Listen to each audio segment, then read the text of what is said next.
الحمدللہ رب العالمین والصلاة والسلام علی سید الانبیاء والمرسلین۔ ناظرین کرام، السلام علیکم ورحمۃ اللہ وبرکاتہ۔ میں ہوں آپ کا میزبان حافظ محمد طاہر قادری، اور ایک مرتبہ پھر ہم حاضر ہو چکے ہیں۔ جی ہاں، 50 سال مکمل ہو گئے ہیں الحمدللہ اس خوبصورت قانون کے بننے کو۔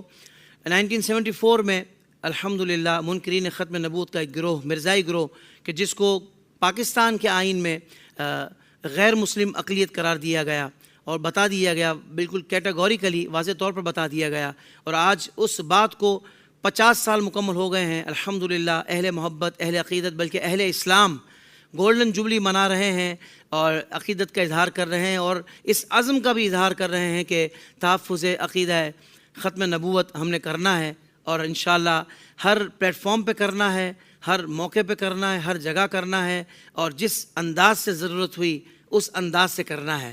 تو اب یہ دوسرا سیشن ہے، اور ہمارے ساتھ تشریف فرما ہے الحمدللہ IDS کے پلیٹ فارم پہ پہلی مرتبہ آپ تشریف لائے ہیں، اور خاص اس کاز کے لیے آئے ہیں۔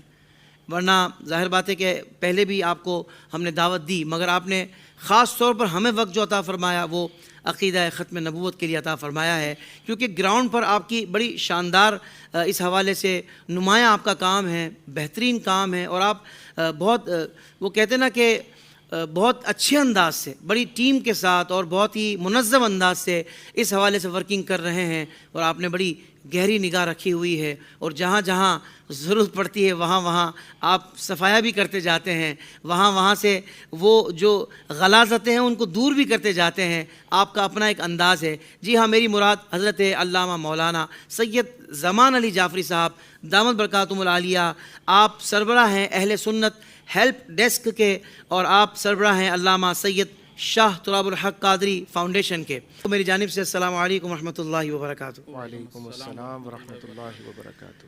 قبلہ سید صاحب، آپ سے آغاز کریں گے۔ حضور، سب سے پہلے میں چاہوں گا کہ کچھ اپنے بارے میں بھی آپ اگر ارشاد فرما دیں۔ یقیناً آپ کا تعارف عقیدہ ختم نبوت کا تحفظ ہے، تو میں چاہوں گا اسی تعارف میں کچھ جملے ارشاد فرما دیں۔ بہت شکریہ آپ کا۔ نحمدہ ونصلی ونسلم علی رسولہ الکریم، اما بعد، الصلاۃ والسلام علی خاتم النبیین وعلی آلک واصحابک یا شفیع المذنبین۔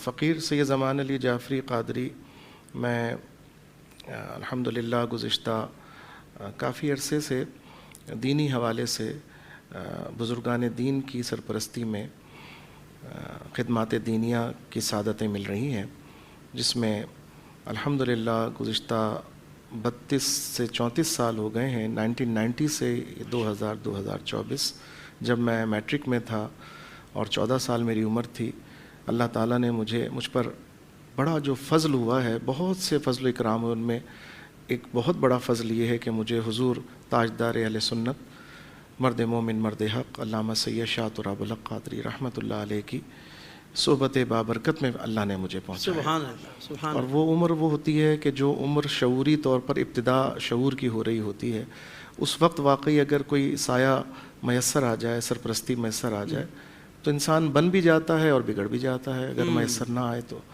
اللہ تعالیٰ کا فضل ہے۔ میں یہ سمجھتا ہوں کہ آج 34 سال ہیں، میں یہ کہہ سکتا ہوں کہ آج جو کچھ بھی اللہ نے شعور، فہم، آگہی، فراست، ایمان، حکمت، تدبر، جو کہہ لیجئے آپ، جسے بھی خوبی کا جو نام کہہ لیجئے، اس کی جو برکتیں بھی ظاہر ہوتی ہیں، وہ صدقہ ہے ان صحبتوں کا جو اللہ نے عطا کی۔ اور پھر اسی دوران حضور تاج الشریعہ شیخ الاسلام والمسلمین مفتی شاہ محمد اختر رضا خان ظہری رحمۃ اللہ تعالیٰ علیہ کے دامن کرم سے نسبت ہوئی، اور الحمدللہ اس نسبت نے سیدی اعلیٰ حضرت رضی اللہ تعالیٰ عنہ کی فکر کی جو برکتیں ہیں وہ جیسے ہمیں ہماری گھٹی میں ڈال دی، اور ہمارے شعور و فکر میں ہر بات کو ہم اس زاویہ نظر سے دیکھنے کے عادی بنائے گئے۔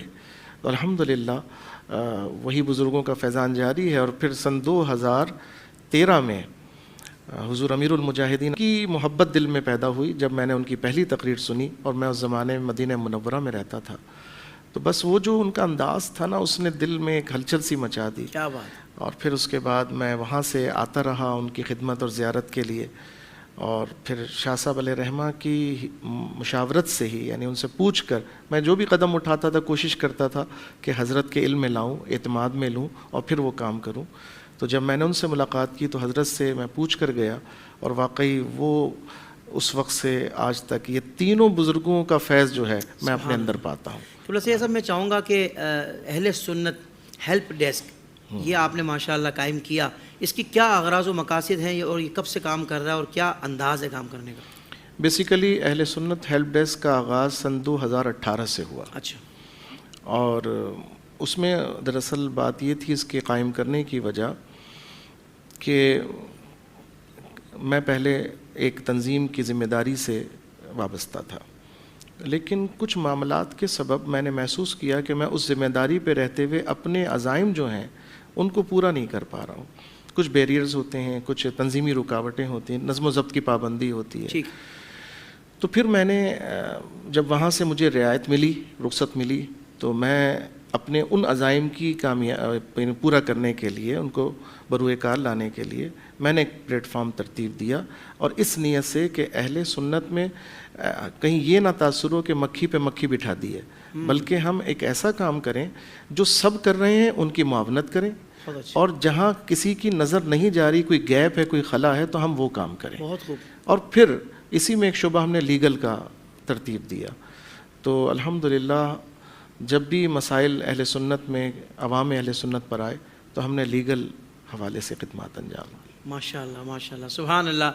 قبلہ شاہ صاحب، اہل سنت ہمیشہ سے پرامن رہے ہیں، اور اگر اسلام کے مقدسات کو اور مسلمات کو نہ چھیڑا جائے تو کبھی بھی ہم کسی بھی معاملے پر کوئی ایسا اظہار بھی نہیں کرتے، اور پرامن رہنے کا طریقہ بھی یہی ہے کہ بھائی اسلام کے جو مقدسات ہیں اور مسلمات کو کوئی بھی نہ چھیڑے، جو طے ہو چکی ہیں وہ اسی طرح رہیں گے.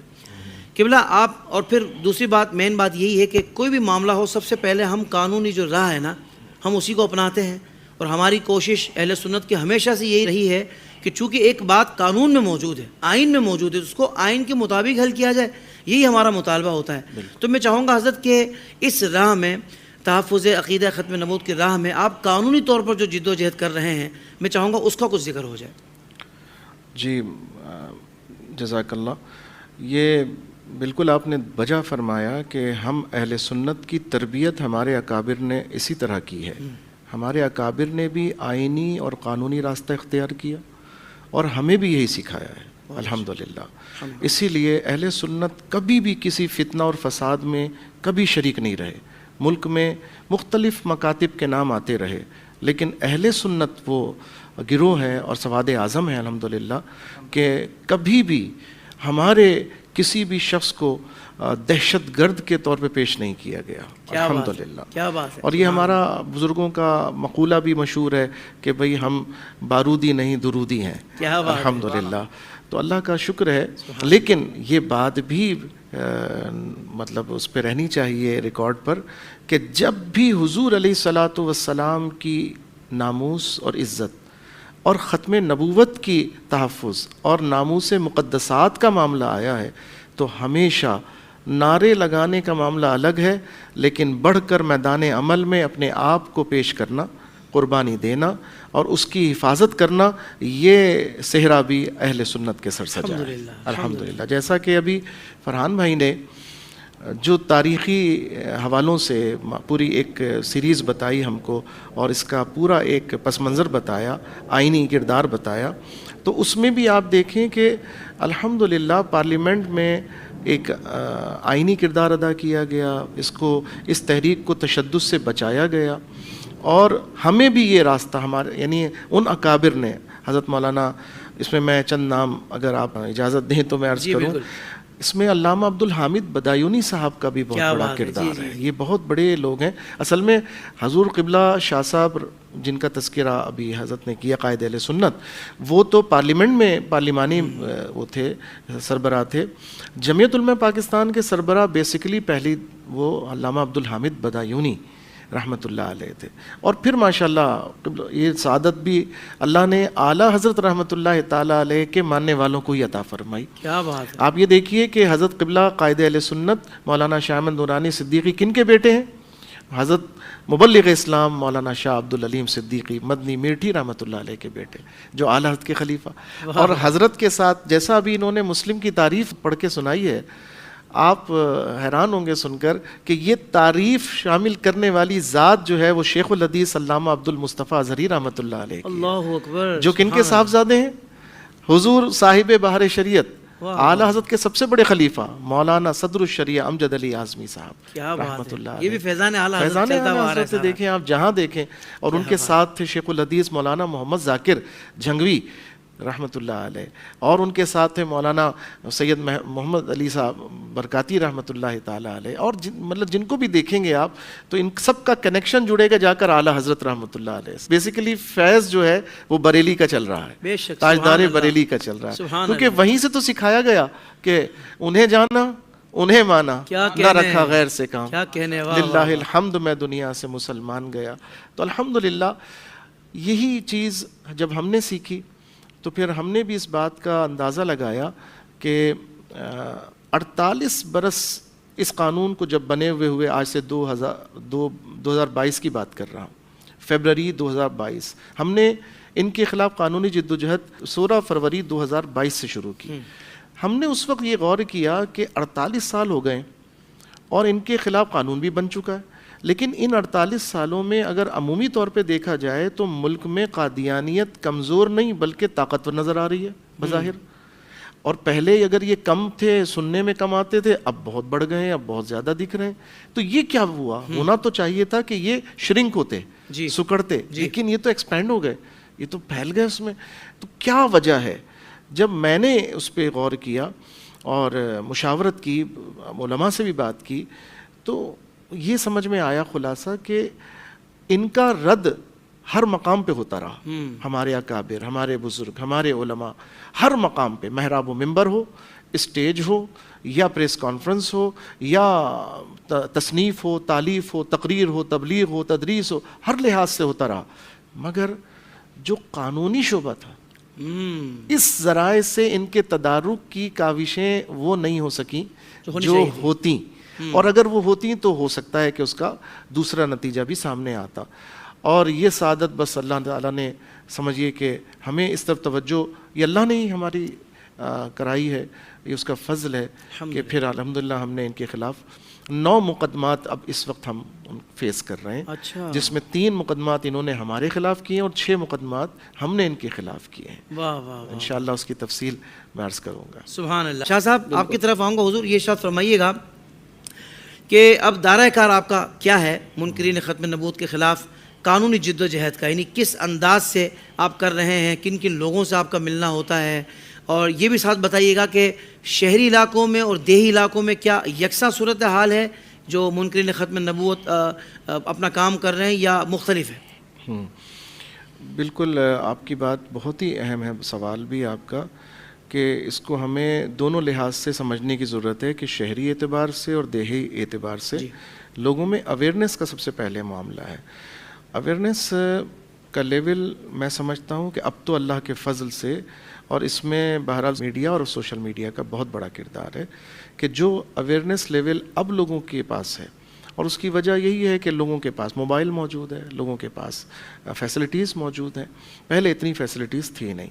تو اب الحمدللہ آپ اس اویئرنیس کا اندازہ یہ لگائیے کہ اس دفعہ عید الاضحیٰ کے اوپر ہم نے لوگوں میں ایک کیمپین چلائی عوام کے لیے، علماء کی خدمت میں پیش کی، اور علماء نے اس میں مدد کی، ہماری سب تنظیمات نے مل کر کام کیا اس کے اندر، اور ماشاءاللہ یہ اجماع کا ایک بڑا مظہر ثابت ہوا، اور اس کی برکت بھی بڑی ہم نے پائی اس میں۔ سب نے اس کاز کو ماشاءاللہ اپریشیٹ کیا، انکریج کیا اور پارٹیسپیٹ کیا۔ کیا ہوا؟ ہم نے ان کی توجہ دلائی کہ دیکھیں قادیانی آئین اور قانون کی روح سے منکرین جتنے بھی ختم نبوت ہیں، مرزائی ہیں، جو بھی ہیں، یہ شعائر اسلام اختیار نہیں کر سکتے، ان کو بانڈ کیا گیا ہے امتناع قادیانیت آرڈیننس 1984 کے تحت، ٹھیک ہے، اور پھر وفاقی شرعی عدالت نے بھی اس کو امپوز بھی کر دیا اور اس کو کنفرم کر دیا، ویلڈ کر دیا 1985 کے مجیب الرحمان کیس کے اندر بنام۔ تو اب جب یہ چیز قانون ہے تو کوئی قادیانی اپنے آپ کو مسلمان نہیں کہہ سکتا، کوئی قادیانی اپنے عبادت خانے کو مسجد نہیں کہہ سکتا, اپنے پکارنے کو اذان نہیں کہہ سکتا. اسی طرح وہ قربانی بھی جو ہے یہ شاعر اسلام میں سے, یہ اس کو اختیار نہیں کر سکتا. ایک کیمپین چلائی کہ جناب کہیں آپ ایسا ہوتا دیکھیں قانون ہاتھ میں نہ لیں. بہت اچھے. میں نے پریڈی تھانے میں جب پہلا کیس میں نے کیا تو وہاں پر ایک جملہ لکھا ہوا تھا, پولیس نے اپنا ایک سلوگن بنایا ہوا ہے کہ قانون ہاتھ میں نہ لیں, قانون ساتھ میں لیں.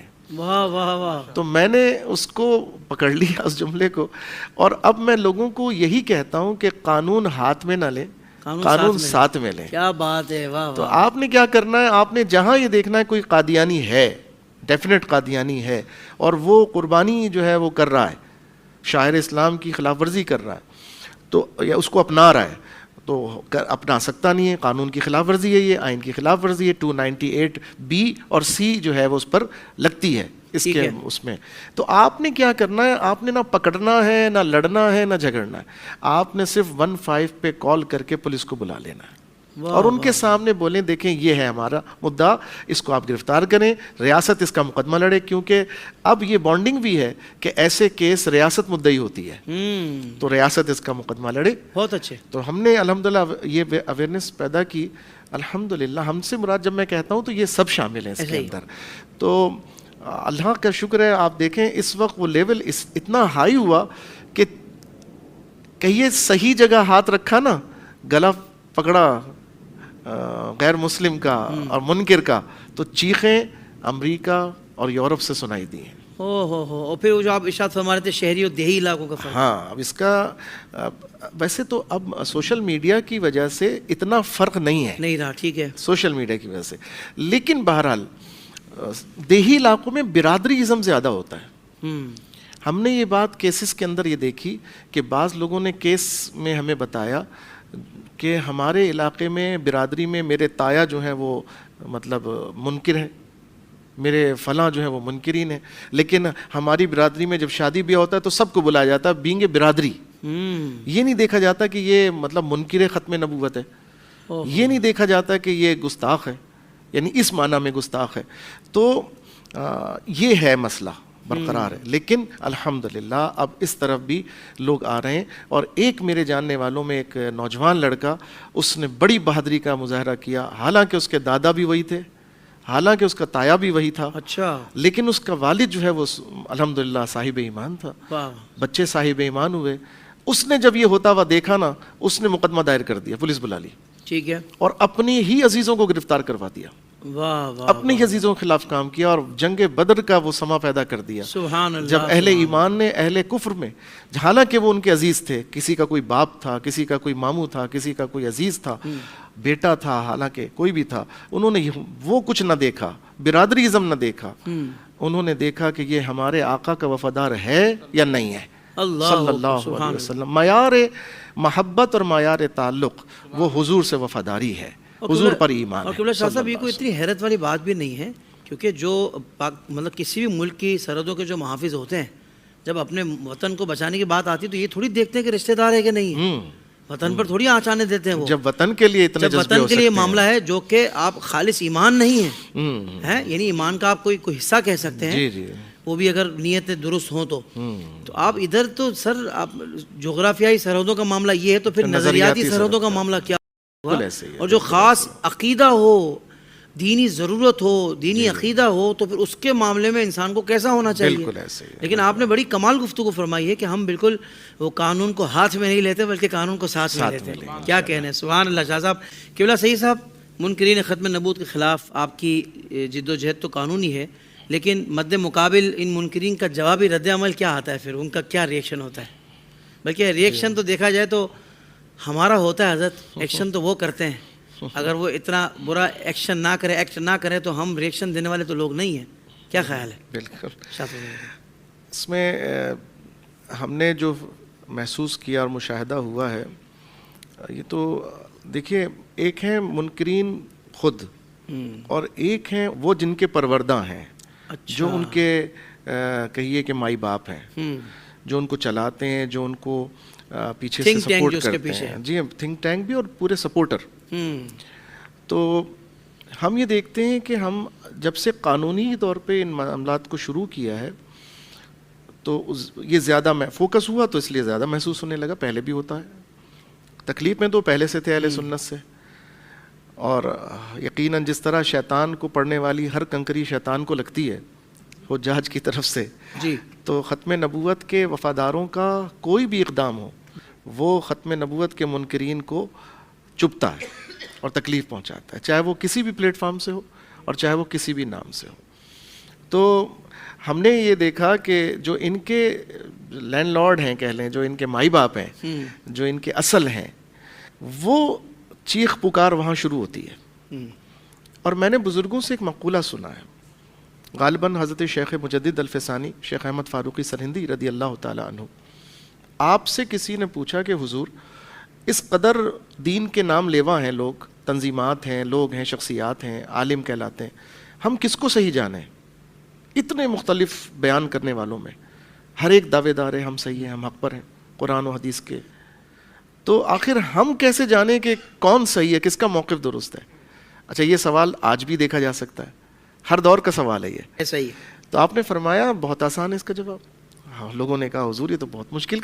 آپ نے فرمایا یہ دیکھو کہ کس کے بیان اسلام سے کفر کو تکلیف ہو رہی ہے. اللہ اکبر. یہ ایک نشانی آپ نے بیان کی. کمال. بزرگوں نے بھی ہمیں سکھایا کہ جب دشمن چلانے لگے نا تو سمجھو کہ اصل وار ہوا ہے، اس کو تکلیف پہنچی ہے. تو یہی معیار، اگر اس معیار پر ہم دیکھیں تو الحمدللہ اس وقت وہ ہمارے خلاف پروپیگنڈا کی مہم میں لگے ہوئے.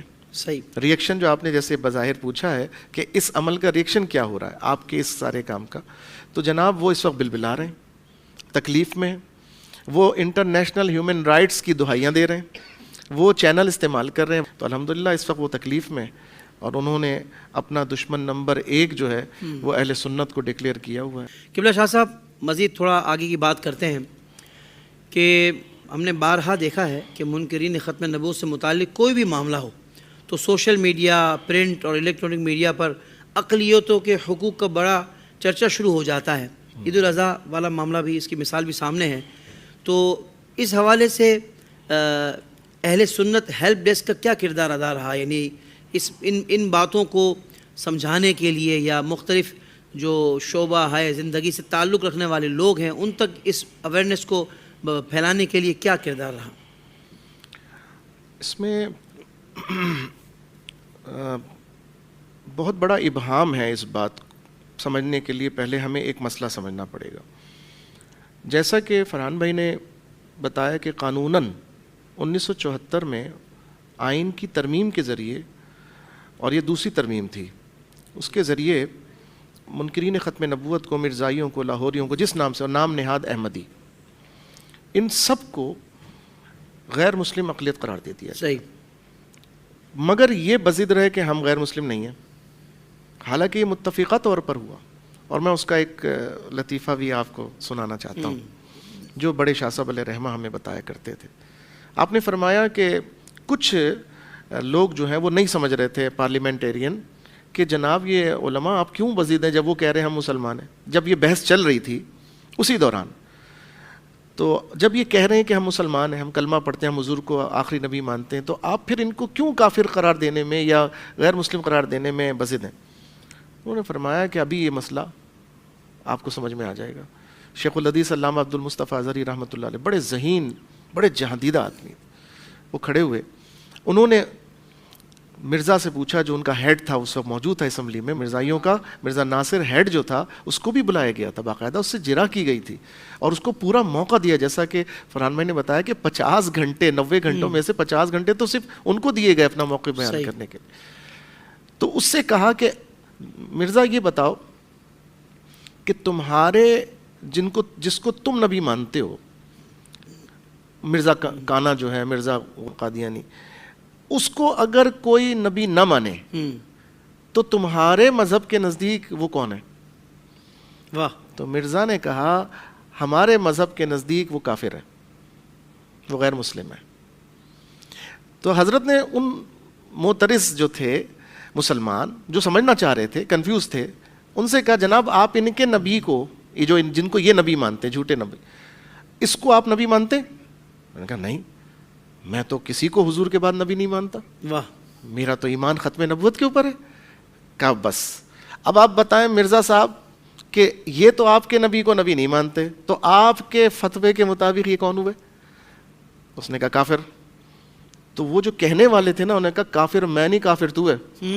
بات سمجھ آ گئی، بات سمجھ میں آ گئی؟ واہ واہ، یہ الزامی جواب تھا واہ واہ، جس سے مسئلہ سمجھ میں آ گیا۔ سبحان اللہ۔ تو بالکل یہی مسائل جو ہیں، اسی طرح علماء نے سمجھانے کی اویئرنیس پیدا کی، یہی کام ہم بھی کر رہے ہیں کیا بات علماء ہے، کے ساتھ، واہ واہ واہ، کہ یہی کام ہمارا ہے کہ ہم انہیں سمجھائیں کہ بیسیکلی یہ جو غیر مسلم قرار دیے گئے، یہ اپنے آپ کو غیر مسلم مانتے ہی نہیں ہیں، مانتے نہیں ہیں، لیکن جب یہ عدالتوں میں پیش ہوتے ہیں تو کلیم سارے غیر مسلم کے لیتے ہیں، اقلیت کے لیتے ہیں، یعنی آئین کے آرٹیکل 20، 22 ان کے جو رائٹس اقلیتوں کو دیے گئے ہیں، یہ اس کے پورے کلیم کرتے ہیں۔ اچھا، تو ہمارا یہ سوال ہوتا ہے بھائی پہلے تم یہ تو بتاؤ تم اقلیت اپنے آپ کو مانتے ہو کہ نہیں مانتے ہو، بالکل صحیح، پھر ہم بات دوسری کا، ہم اس پر بھی راضی نہیں ہو جائیں گے، واہ واہ، یعنی کوئی یہ نہ سمجھے کہ اگر انہوں نے اقلیت اپنے آپ کو مان لیا تو ہم ان پر راضی ہو جائیں گے، کیا بات، نہیں، پھر تو ہم دوسرا سوال اٹھائیں گے، لیکن پہلے یہ بتاؤ تم اپنے آپ کو غیر مسلم مانتے ہو کہ نہیں مانتے؟ مانتے تو ہو نہیں، لیکن جب رائٹس لینے کی بات آتی ہے، مان لینے کی بات آتی ہے، پریویلیج لینے کی بات آتی ہے، تو سارے رائٹس لے لیتے ہو۔ تو یہ دھوکہ دہی پر مبنی یہ ان کا مذہب ہے، جس کو خود سپریم کورٹ کے اپیلیٹ بینچ نے 1993 کے مقدمے کے جواب میں جب نتیجہ سنایا تو اس کی جوڈکشن کے اندر انہوں نے یہ بتایا کہ یہ مذہب کوئی مذہب نہیں ہے، یہ دھوکہ دہی پر مشتمل مذہب ہے۔ بالکل صحیح، بالکل صحیح۔ میں چاہوں گا آخر میں آپ بھی جو ہمارے ادارے ہیں، جو ہماری عدالتیں ہیں، اعلیٰ عدلیہ ہے، یا دیگر جو بھی ہمارے ارباب اقتدار ہیں، میں چاہوں گا کہ ان کو کوئی پیغام دینا چاہیں اس حوالے سے خاص طور پر، کیونکہ ظاہر بات ہے جب آپ ان ایشوز کے لیے جاتے ہوں گے، مختلف لوگوں سے ملتے ہوں گے، تو مختلف قسم کے رسپانسز آپ کو ملتے ہوں گے، تو کیا آپ کے تجربات رہیں، بے شک آپ شیئر کرنا چاہیں تو وہ بھی کریں، اور آخر میں پیغام ان کو دینا چاہیں، ان کو عوام کو، وہ بھی ضرور دیجیے۔ اس معاملے میں قبلہ فرحان بھائی نے جو باتیں کہی ہیں، میں اس کو بالکل اس کی حمایت کرتا ہوں، اور بالکل درست زاویے پر یہ بات کر رہے ہیں۔ اس وقت ہماری ملک و ملت کو انہی خطوط کے اوپر کام کرنے کی ضرورت ہے۔ ایک بات میں یعنی چند باتیں ذہن میں میرے بھی ہیں تو میں ذرا ایڈ کر دوں اس کو، کہ جو تحریک چلی نا 1953 کی ختم نبوت کی، اس کا سنگ میل جو حاصل ہوا ہے وہ 1974 کے اندر حاصل ہوا۔ واہ، اس میں جو ایک خوبی ہے، اس کا میں ایڈ آن کرتا ہوں، ایک کمی قانونی طور پر ذرا سا یہاں پر پائی گئی جو اب پتہ چلی، وہ یہ کہ 1974 میں جو قانون پاس ہوا اس کا امپلیمنٹ جو تھا وہ پاکستان کی ٹیریٹری پر تھا، اس کا امپلیمنٹ آزاد کشمیر کی ٹیریٹری پر نہیں تھا۔ صحیح صحیح۔ تو جب حالانکہ اصل میں جو قرارداد پیش ہوئی تھی نا وہ پہلے آزاد کشمیر کی اسمبلی میں پیش ہوئی تھی، صحیح، مگر وہ صورت، اور یہ راجہ فاروق حیدر صاحب جو ابھی وزیر اعظم گزرے ہیں آزاد کشمیر کے، ان کے بڑوں نے پیش کی تھی، لیکن وہ پاس نہیں ہو سکی، وہ ہولڈ ہو گئی، ادھر پاکستان میں ورکنگ ہو گئی الحمدللہ۔ اچھا، آزاد کشمیر ویسے پاکستان کا حصہ ہے، لیکن انتظامی معاملات میں داخلی خود مختار ہے، وہ بالکل ٹھیک، چند شعبوں میں وہ بانڈ ہے لیکن باقی شعبوں میں وہ خود مختار ہے۔ اسی لیے پاکستان کا جو پاسپورٹ ہولڈر ہے یا جو شناختی کارڈ ہولڈر ہے وہ آزاد کشمیر میں زمین نہیں خرید سکتا، کچھ بانڈنگز ہیں کسی وجہ سے، وہ کچھ ہیں معاملات، ٹھیک ہے۔ جب اس کا امپلیمنٹ پاکستان کی ٹیریٹری پہ تھا، آزاد کشمیر میں نہیں تھا، تو جیسے ہی مری بھوربند سے ایک شخص نکل کر کوہالہ دریا کا پل جیسے ہی کراس کرتا تھا نا، وہ قادیانی اپنی اس بانڈنگ سے باہر آ جاتا تھا، وہ مرزائی اب آپ وہاں پر اپنے آپ کو مسلمان بھی کہہ سکتا، یعنی قانونی اعتبار سے بات کر رہا ہوں، شرعی اعتبار سے تو نہیں کر سکتا، لیکن وہ اپنی ساری وہ پابندیوں سے آزاد ہو جاتا تھا۔ اور یہ سلسلہ کب تک جاری رہا؟ آپ حیران ہوں گے، سلسلہ 44 برس جاری رہا، 1974 سے لے کر 2018۔ جب 2017 میں نومبر میں حضور امیر المجاہدین نے وہ دھرنا دیا نا قانون ختم نبوت کے محافظت کے لیے، تو اس کے کئی فوائد حاصل ہوئے. ایک تو وہ قانون بحال ہوا اور پہلے سے زیادہ مضبوط کرنے کی کوشش کی گئی اسے. نمبر 2, کئی مقاصد حاصل ہوئے, وزیر برطرف ہوا, ذمہ داروں کا تعین کرنے کی کوشش کی گئی, قربانیاں دی گئیں. اور جب یہ دھرنا ختم ہوا نا تو 6 فروری 2018 وہ مبارک دن ہے جس دن آزاد کشمیر کی اسمبلی نے بھی اسی قانون کو امپلیمنٹ کروا لیا یہاں پر. واہ واہ واہ واہ واہ, یہ تکملہ ہے اس تحریک کا. کیا بات ہے, سبحان وہ اللہ. سنگ میل تھا اور یہ بات. تکملہ ہے اس کا.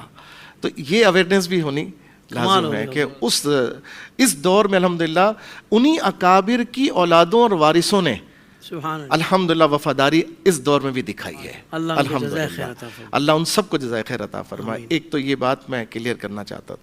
دوسری بات یہ کلیئر سے مراد اس کی وضاحت کرنا چاہتا تھا اویئرنیس کے لیے. دوسری بات یہ کہ جب ہم یہ بات کہہ رہے ہیں نا کہ اللہ نے ہمیں یہ سعادت دی, اللہ نے ہمیں یہ سعادت عطا فرمائی, تو کوئی غلط فہمی نہیں ہو جائے کسی کو کہ وہ سمجھیں کہ پہلوں نے کیوں نہیں کیا اور آپ نے کیا صرف, تو پہلوں سے یہ جو ہے چوک ہو گئی یا کمی رہ گئی ہے غلط. تو میں نے ایک دفعہ حضور محدث کبیر علامہ ضیاء المصطفیٰ صاحب اعظمی دامت برکاتہم العالیہ, جو شیخ الحدیث علامہ عبد المصطفیٰ ازہری رحمۃ اللہ علیہ کے بھائی ہیں اور اس وقت بقید حیات ہیں, اللہ ان کا سایہ سلامت رکھے, حضرت سے میں تقریر سن رہا تھا حضور سیدی اعلیٰ حضرت کے بارے میں, اور حضرت کے کلام جاری تھا, دارالعلوم امجدیہ تھا غالباً. آپ نے فرمایا کہ جب اعلیٰ حضرت کی تحقیقات, انفرادی تحقیقات کو, حیرت انگیز انفرادی تحقیقات کو جب دیکھا گیا کہ 13 صدیوں کی تحقیقات ایک طرف اور اعلیٰ حضرت کی تنہ تنہا تحقیقات, مطلب وہ اس کا حجم زیادہ نظر آتا. اور حیران کن, جیسے مثال کے طور پر تیمم کتنی چیزوں سے ہو سکتا ہے, 13 صدیوں سے علماء نے جو تحقیق کی ان کی تعداد 50 یا 70 کے قریب. اعلیٰ حضرت رضی اللہ تعالیٰ عنہ نے اس کے اندر 50 اور 70 کا اضافہ فرما دیا تنہ تنہا ایک فرد نے. ایسے ہی تو بعض جذباتی عقیدت مند ہوتے ہیں نا, وہ جو غلو میں بھی پڑ جاتے ہیں یا غلط فہمی میں کا شکار ہو جاتے ہیں, ان میں سے کسی نے شاید کہا ہوگا حضور وہ تو کچھ وہ لوگ نہیں کر سکے وہ کام جو آپ نے کر لیا. جب یہ جملہ کہا نا تو اب اعلیٰ حضرت نے کیا خوبصورت جواب دیا اور اصلاح بھی کی اور ہمیں سکھایا. سبحان اللہ. آپ نے فرمایا یہ مت کہو, ان میں سے ہر ایک سے بڑھ کر ایک تھا اور وہ یہ سب کام کر سکتے تھے. اول تو اس زمانے کی ضرورت جتنی تھی اتنا مسئلہ بتا دیا گیا. کیا بات ہے, واہ واہ. دوسری بات یہ کہ بعض کام ایسے ہوتے ہیں کہ بڑے نا ایثار کرتے ہیں چھوٹوں کے حق میں. اللہ اکبر. تو ان بڑوں نے میرے حق میں یہ ایثار کیا ہے. کیا بات ہے, یہ میرے نصیب کے اندر کرتی. سبحان اللہ. کیا انداز. ہم انہی کے ماننے والے ہیں اور ہم انہی کے خوشا چین ہیں. ہم انہی سے برکت لیتے ہوئے یہ عرض کرتے ہیں کہ اگر آج فرحان بھائی کچھ کر رہے ہیں, آج آپ کچھ کر رہے ہیں, اگر آج مجھ سے میری ذات سے اللہ تعالیٰ کوئی کام لے رہا ہے نا, تو اس میں کوئی غلط فہمی کا شکار نہ ہو کہ یہ کام انہوں نے نہیں کیا, آپ کے ذمہ آپ نے کر لیا, آپ کو اللہ نے زیادہ دے دیا. نہیں جناب, یہ انہی کا صدقہ ہے, یہ ان بڑوں نے ہمارے حق میں ایثار کر دیا اور جو سعادت ہمیں عطا فرمائی. تو آج اس کی برکت ہے الحمدللہ. میں سمجھتا ہوں بہت برکتیں ہیں, اویئرنیس ہے. اور جب ہم سرکاری, آپ نے سوال کیا تھا کہ سرکاری اداروں کے اندر آفیشلز سے جب ہم ملتے ہیں تو ان کا ریئیکشن کیسا ہوتا ہے, اکثر ہمیں بڑے کوآپریٹیو ملتے ہیں. ماشاءاللہ, اکثر ہمیں بڑے کوآپریٹیو ملتے ہیں, لیکن بعض کے اوپر دباؤ کے یا تو معاملات ہوتے ہیں, بعض کے اوپر مجبوریاں ہوتی ہیں, مصلحتیں ہوتی ہیں ان کی, تو وہ بعض تو کھل کے اظہار کرتے ہیں. میں اس کی ایک مثال بھی دینا چاہوں گا. میں سندھ کا جو سب سے بڑا عہدہ رکھنے والے لوگ ہیں ان میں سے ایک سے ملا جا کر, اور جب جا کے ملا میں نے ان کو اپنا مسئلہ بتایا کہ ہم جو ہے یہ آئینی قانونی جد و جہد کر رہے ہیں اور اس میں آپ کی ہمیں مدد چاہیے. تو انہوں نے کہا آپ بالکل صحیح کہہ رہے ہیں, یہ تو دھوکہ مجھے بھی ہو چکا ہے. پریڈی اسٹریٹ پہ جو منکرین ختم نبوت کی جو ارتداد خانہ بنا ہوا ہے وہ بظاہر مسجد جیسا بنا ہوا تھا. کوئی بھی دور سے دیکھے تو یہی اس کو دھوکہ ہو کہ یہ مسجد ہے. وہ کہنے لگے کہ وہ اتنا بڑا انتظامی افسر ہے, وہ کہنے لگا کہ میں جب وہاں گیا کسی معاملے میں تو ظہر کا وقت ہوا, میں جب مسجد تلاش کر رہا تھا کہ چلو نماز پڑھ لوں, تو میں نے دیکھا مسجد نما چیز بنی ہوئی ہے. میں چلا گیا, اندر گیا تو پتہ چلا یہ تو منکرین ختم نبوت کا مرکز بنا ہوا ہے. اللہ اکبر. تو انہوں نے کہا کہ آپ نے جو اسٹانس لیا ہے نا, جو موقف ہے آپ کا, بالکل رائٹ ہے اور مجھ سے جو ہو سکا میں کروں گا.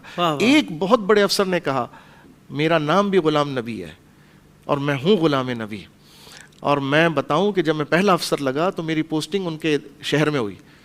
تو وہاں میں نے دیکھا کہ کبھی کبھی جھگڑوں کی مجھے خبریں ملتی. میں انٹیلیجنس سے کہتا کہ ذرا تفصیل لے کر آؤ. وہ کہتے کہ یہ جو منکرین ختم نبوت ہیں قادیانی ہیں, یہ جو لڑتے ہیں مسلمانوں سے, اور جب ان کے خلاف ریئیکشن کے طور پر ایف آئی آر کٹوائی جاتی ہے, قانون ساتھ میں لینے والی بات کی جاتی ہے, تو وہ جو ہے نا منکرین, وہ ناچتے گاتے اور خوشیاں مناتے ہیں. میں ان سے پوچھا کہ اس نے کہا, افسر نے کہا کہ میں نے اپنے انٹیلیجنس سے کہا آپ ذرا معلوم کرو یہ خوشی کیوں مناتے ہیں. تو وہ کہنے لگے جناب جس کا نام ایف آئی آر میں آ جاتا ہے نا, اس کو ویزا پکا ہو جاتا ہے, اس کا اسائلم اس کو مل جاتا ہے, اس کو پناہ مل جاتی ہے. وہ یہ دکھا کر اپنے لیے یورپ میں پناہ مانگتے ہیں, اپنے آقاؤں کے پاس جانے کے لیے آسانیاں تلاش کرتے ہیں. تو ان کی شرارتوں کا ایک مقصود یہ بھی ہوتا ہے کہ یہ مظلوم بھی بنے اور سارے پریولیج بھی حاصل کریں, سارے رائٹس بھی لیں, اور اس کے بعد پھر یہاں سے مسلمانوں کو دھوکہ دے کے فرار بھی ہو جائیں اپنے آقاؤں کے پاس. تو یہ سرکاری افسروں نے, یہ بڑے بڑے آفیشلز نے مجھے یہ باتیں بتائی ہیں.